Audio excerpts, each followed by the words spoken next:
Today on the Happy Place Homestead, we're going to be organizing wood. If you've seen our video about moving the pigs, if you haven't, you certainly need to check that out. This is the old pig pen that we moved them from over to the new area.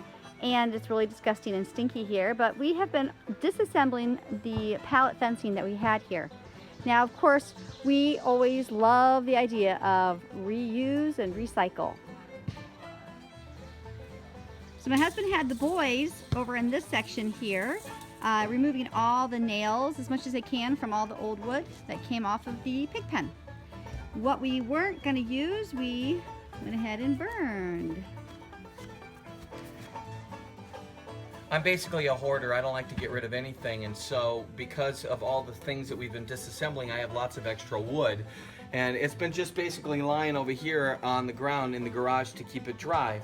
The problem is that we don't really know what we have, so I asked my brilliant wife, can you find something, that maybe we could make that would help us to organize what scrap wood we have. So the kids today have been taking all the nails out of the pieces of wood that are there, and we've been stacking them up in here. We made this little design, and I'm pretty happy with it so far. So far, so good. Okay, so I found this basic idea on Pinterest where we used 4x4s on the bottom. We threw a couple pieces of plywood, screwed it all as to give it a base and get it up off the ground.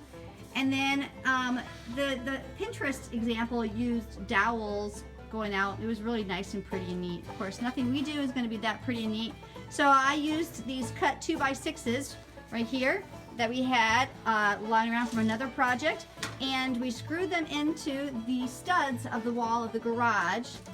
I doubt we can actually get an angle of that now because we've filled it all in. But there they are, screwed in there. Pretty good. On the tall ones, way up in the back there, we added a couple extra hardwares to keep it because those big boards are going to be heavy. So we stair-stepped them. 1, 2, 3, 4, and then 5 down there, and screwed them in. And now we just organize the wood according to height and lay them in there. This way, when we are doing a project, we can kind of go at least know the length of the board for the most part. And then, of course, we're using an old garbage can for some old pallet scraps that we have and whatnot. So this is a great part of organizing our garage and reusing the supplies that we have.